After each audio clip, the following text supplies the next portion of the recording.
Okay, so we're out in the middle of nowhere. Okay. This is what the middle of nowhere looks like. And there's this like chair with a dummy in it.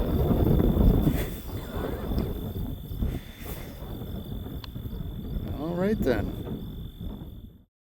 Hey friends, I'm coming to you live from, I'm going to murder this, Assiniboia, Saskatchewan. I am 188 kilometers from the last time I checked in, which was Shaunavon, Saskatchewan. And every single one of those kilometers was along Highway 13. And I have to say, as you'll see from the pictures in the video, that the view doesn't change much out here. There's an awful lot of vast open spaces, which sounds like it might be cool, and it is, but it does something weird to your mind. And the closest analogy I can think of is when you walk on a treadmill for a long time. Like when you walk on a treadmill for a long, long time, I mean like maybe 4 hours, 5 hours, and the view never changes. And you don't have any other kind of like thing going on. You kind of enter into this very, at least for me, unpleasant state of mind. And it's not something that I can easily name. Like it's not boredom. It's definitely not that. It's more like maybe more like sensory deprivation, but without some of your senses being deprived. Like for example, I'm going to show you guys something because I can't really describe this in words well. So we're going to go to the camera here and I'm going to show you a sock. Okay. So this is just any normal sock, but you'll see that if you look closely at the sock, there's all of these little like plant things. And if you look closely at any given one of them, you'll see that they're basically like little darts. They're like needles. And they're really hard to get out of the sock. And when you walk along the side of the road, you get these things in your socks all the time. And what it ends up being is basically like a little bed of needles poking into you over and over and over 30,000 times a day. So it's not boring. It's more like sensory deprivation plus this kind of like rock in the shoe suffering, which has been difficult to manage psychologically. So physically, I am wearing down a bit, I have to admit. But I think mostly the reason why I've been, instead of like walking across the country, I'm trudging wearily across the country, is that, when we're in BC, there's lots of things that change. So you'd like round a bend and there's a different tree, or you'd go up a hill and you'd see a vista, or there'd be like a town which you had heard of or maybe never been to. There's traffic on the roads. None of those things are true here. It's like I've gone through stretches where I've literally walked for 5 hours and seen like one car. And nothing in the scenery is different from minute to minute. It's literally like walking on a treadmill where you've got like nothing ever changes in front of you. And It sounds a little bit like I'm complaining, and I'm sorry about that because I'm not really complaining. This is completely voluntary. Nobody's making me do this. But it has definitely been the hardest stretch so far, which was a surprise to me because I figured that the physical part of doing mountains in BC would be hard, but this is different, and it's been wearing psychologically. Part of the reason, it's not like one thing, it's several things. I'll kind of name another thing about this part of the world that is not really a feel good story. So the towns along this road, like this route, Highway 13 that I'm on, which the signs say Redcoat Trail, but the colloquial nomenclature for this is the Ghost Town Trail. Nearly every town along this route was founded in the early 20th century, usually around 1912 to 1913, somewhere around there, just before World War One. And they're all the same now. They're fallen into disrepair, and very few, if anybody, lives in any of these towns. And it's not just one. There's dozens of them along this route that are all like this. There are very few towns around here where there are more people living than in the graveyards. And, that's one thing. It's not great, but another interesting thing, which again is kind of like not very nice when you think about it, is a lot of these towns have very significant histories and a lot of interesting things happened in them. I'm going to flag one. So this is not a unique situation. Many towns along this road are like this. But there's a town I passed in the last week or two called Admiral. So I won't go through all of the history of Admiral. Instead, what I'm going to do is I'm going to link in the show notes a blog post that a guy wrote about the history of Admiral and the churches that are in it. And especially if you're interested in history and interesting things that happened in your country, I would very much recommend you read it. It is fascinating. And he does a very in-depth job of not only the photography side of it, was taking pictures of all of these things, but describing what it's like to go into one of these towns these days, and how they came to be, and how maybe they came to not be eventually. A couple of the people along the way have had very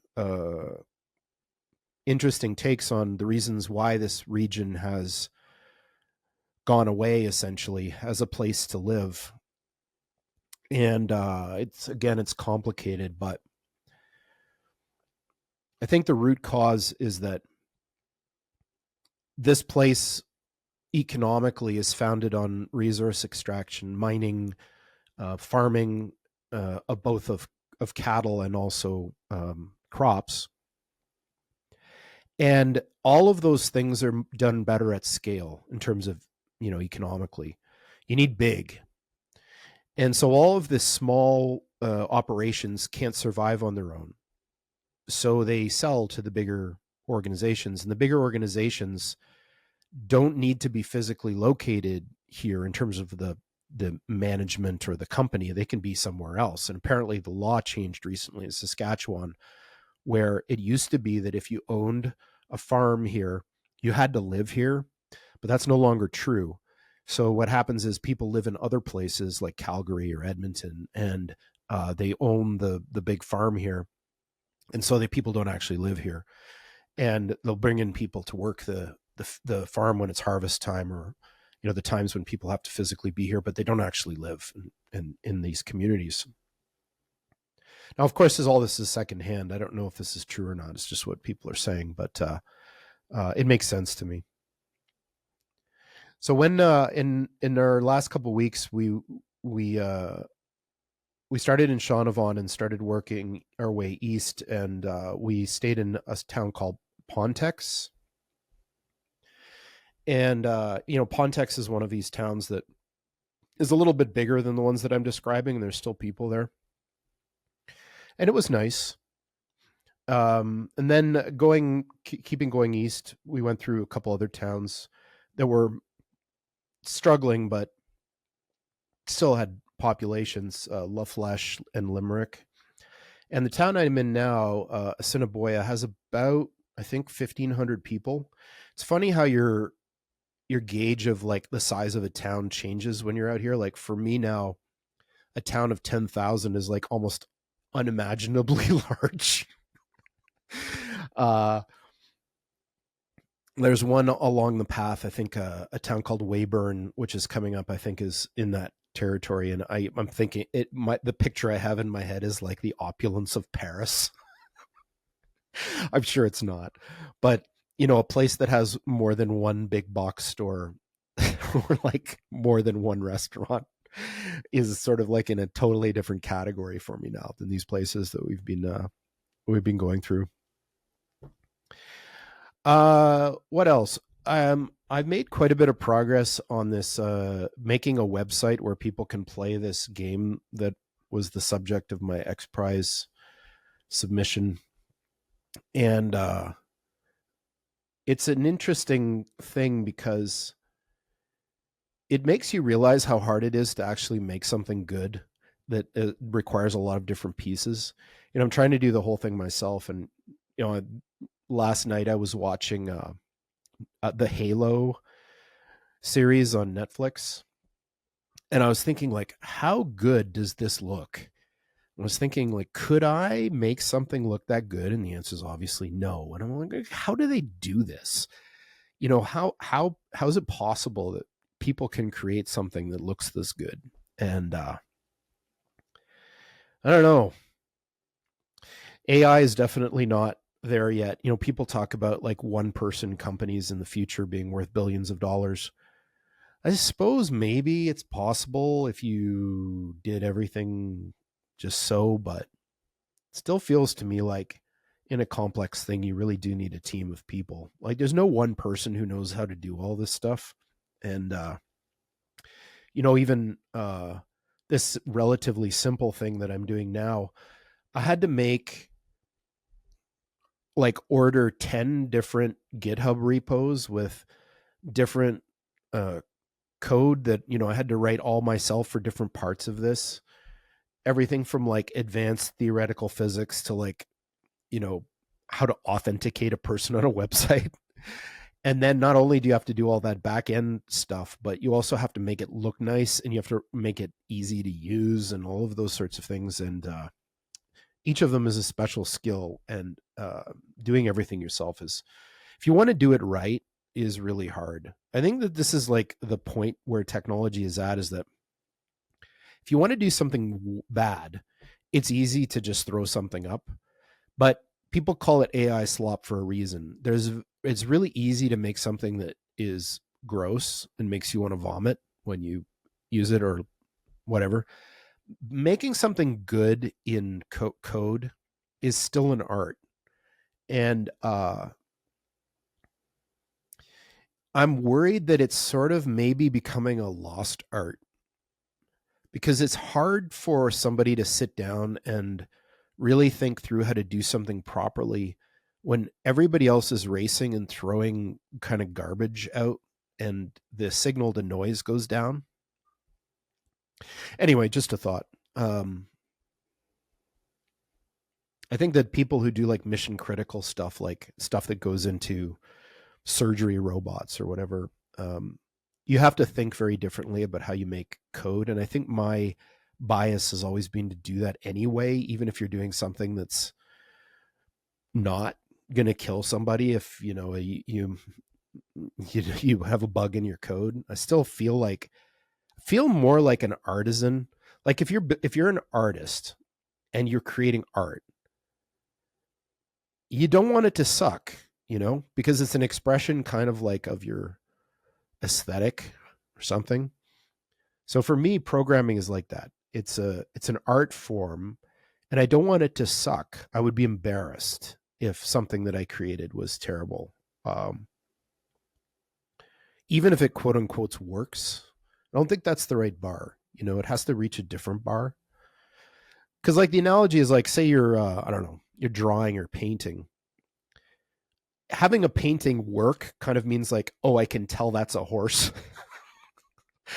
But that's not really the bar. You don't want people to say, oh, I think it's a horse.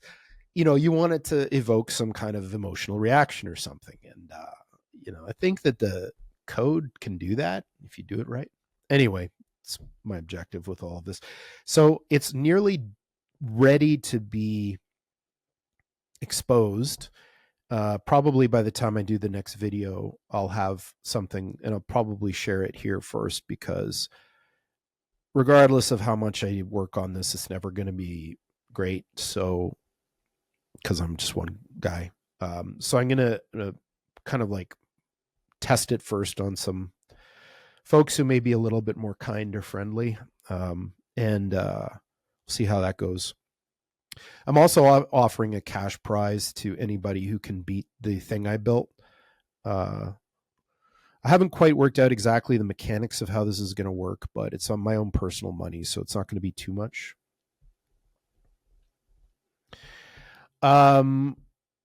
Another thing I wanted to do is shout out my my father-in-law, Dwight, who was recently in the hospital for a bit and was having a bad time of it, and but he's feeling better now. So Dwight, good job, hang in there. What else? I think that's it. I think I'm still got about 300 kilometers or so to go before we reach the Manitoba border. So that's going to be a challenge, but I guess that's the whole point of this. For the music today, I kind of had two themes that I was thinking about. So one was flies, because oh my God, they're so annoying. There's so many of them out here. And the other is wind. So neither of those things is particularly amenable to finding good song fits that I actually listen to on my playlist. But there is one, and it's a little bit maybe region inappropriate, but maybe not, because even though the song references Alberta, it's somebody leaving for there. So they could live in Assiniboia. There's no reason to think they don't. So that's the perspective that I'm going to take when I listen to this song, is that the protagonist is actually leaving from southern Saskatchewan, potentially. Yes, exactly. Okay, thanks, friends. And it's going to be another trudge before I'm in a position to do another one of these. So it's probably going to be a couple weeks, but God willing, we will continue.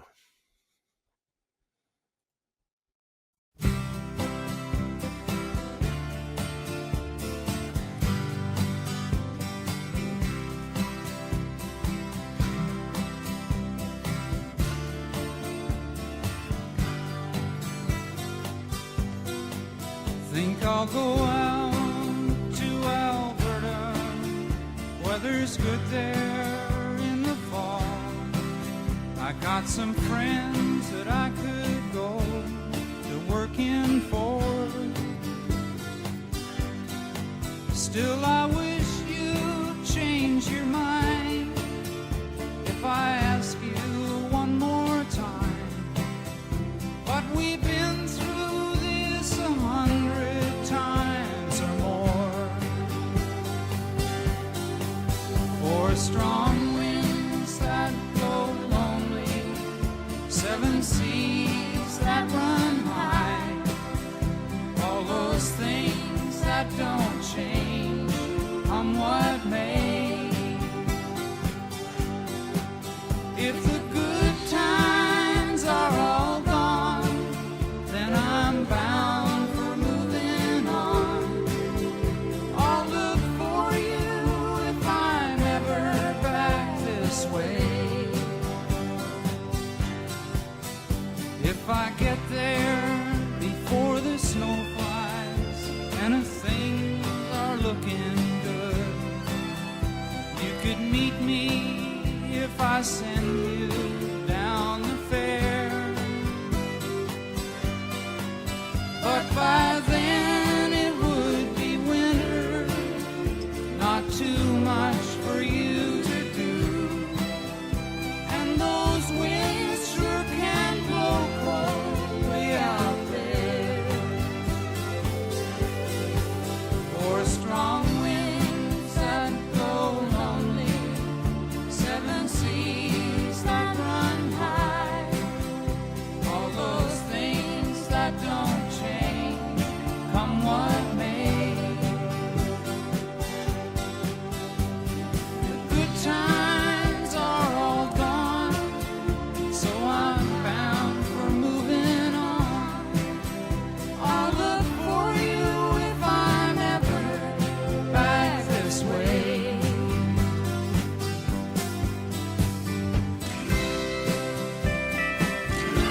strong